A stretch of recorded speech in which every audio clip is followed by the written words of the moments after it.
to this. Welcome to Spaghetti on the Wall, where we throw ideas, see what sticks, and nurture those that do. I'm your host, Armando Leduc, an actor, entrepreneur, and coach, giving you insights that light up your world. We're here to explore the realms of business, marketing, and life, serving up a shot of inspiration with every episode. Ready to make ideas stick and grow them into something great? Let's dive in. We're live. We're back. Ladies and gentlemen, Spaghetti on the Wall and the Managing Partners podcast, the duo podcast that bringing you right here from San Diego at Law-Di-Gras. We have Lexi Palomo in the house. Yes. And so we met here at Law-Di-Gras. She's in psychology.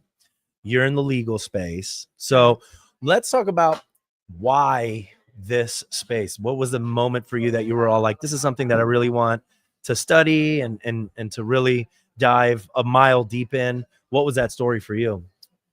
So I've been in psychology for at least 5.5 years, and I've been working with all fields, children, family, law. I've worked with the substance use programs, in hospitals out in the Newport Beach area. And eventually I found that during COVID, it would be very helpful to find something new. I met one of the doctors in the PI industry, and I found that it would be wonderful to learn more about that in the legal space. Forensics really intrigued me.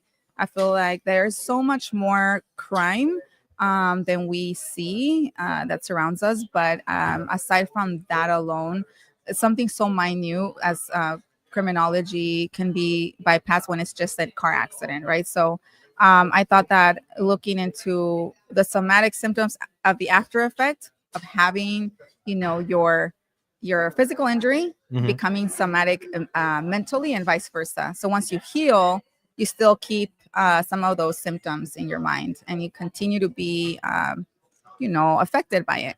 So now I don't know if that fully answers how I fell into this space. More, why did I start psychology on a familial level? There was so much that happened at a youth age that really led me to want to help others. And it's something I really enjoy doing. So, yeah. So what do you see as some of the blocks that when somebody's in an accident, right? Or approaching somebody from a psychological perspective, how are you unpacking? And is there, I have to imagine that there's frameworks that you probably follow, but it's a lot of maybe trial and error, maybe, a lot of discovery to figure out. Cause there's a lot going on inside a brain, right? So like, how are you figuring out, okay, it's not a one size fits all approach, right? Cause depending on trauma, depending on experience, depending on this, that, how are you navigating treatment, right? And how are you navigating somebody getting better? That's a very good question. Actually, existential therapy is one of the ones where you do find time to navigate what works best. Because existential just lets you understand people on their perspective, and you follow them versus they follow you. If I was to go with another theory where, let's say, just CBT is one of the most common ones, or DBT with trauma-based therapy, then I would be just gearing them towards what I believe is best for them versus what's actually best for them. So existential really teaches me what energy I will follow. And I'm a very energy and more... I like to think of the scientific term as the brain waves with what do you call it? I'm blanking out here. More the neuroscience of the pathways of what you can't see. So I go with that, and after we decide, then I go more specific on one of those other type of theories. But yes. How easy is it to get somebody to open up to you? It's simple when you build a rapport and you're a people's person. When you try to just do a job, it gets a lot harder because they feel that you're just interviewing them.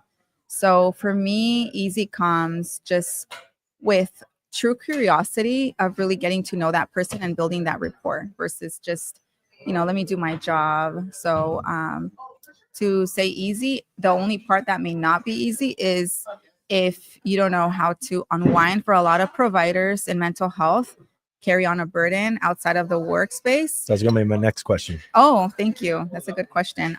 So when you carry on that burden outside of the workspace, it can really affect your own life, right? There have been stories where mental health therapists end up in their chair and they end up having to hire someone on a longer term. So it's very important that one does self-meditation, grounding, take care of their mental health by going and exercising, what you put in your food, in your body with food and nutrition is important as well. Tell me a story, and you don't have to mention any names or anything like that, but tell me a story of somebody that you helped that, when they came to you, they were really struggling, and you took them through your frameworks and were able to transform them on the back end. Wow. So I can think of so many stories. I want to say, I like to speak about the suicidal space, although it's a very sensitive topic. I'm not going to focus on a specific person, if that's okay. That's fine. But just the suicidal space is very alarming because a lot of people don't see it coming. So families may think that person is just shutting down, they're just isolating, they're just being over dramatic, or, if they're screaming for help on a louder version, whether rather than isolating, they start to seek attention by acting in behaviors that are uncommon, that they're just being oppositional or defiant, and that's how people end up in jail, and they don't get the help they need. So I'm very grateful to know that in our field, and even with the legal aspect of things, lawyers and officers are starting to get more involved in psychology, even taking courses to understand better, rather than just incarcerating someone without the opportunity to get psychologically tested and see if they have a mental disorder or some traumas that haven't been even discovered on their own since childhood, or even other things in their own lives with like their marriage or children, or maybe abuse, emotional, physical. And we basically are moldable human beings. There's neuroplasticity that, now neuropsychologists talk about, how the brain can be transformed. So when you want to help someone that has something as big as suicidal ideation, you really want to sit there with, again, curiosity and understand where it stemmed from, not just the surface, right? So once you get there, that's when you really get them out of that mindset by helping them understand their own mind and how it works. Yeah. Yes. When people work with you, do they work with you on like a retainer? Is it hourly? How do people work with you?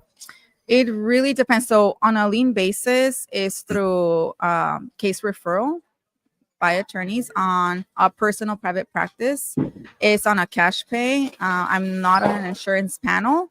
That takes a whole nother route of things, that if I were to do that, I would probably have to just focus on the hospital, or health, and not, PI. Sure. But I still do take on some clients on a cash basis. Yes. And it's all remote. So that alleviates a lot of my time and, commuting. I don't work at a specific office space. I used to, but I figured that it was a lot more effective doing remote work. Love it. And how do they find Thank you? They can find me through my email or Instagram. I am still working on other platforms, which is why I'd love to consult more with you, because I believe you do a lot here for many. But yes, I can definitely provide more of those details later. Yeah. Thank you. Lexi is clinical psychologist. If you guys need some help, reach out. Keep watching, keep listening, and we'll see y'all next time. Thank you. Thank you. And let's take a picture. Oh, thank you so much.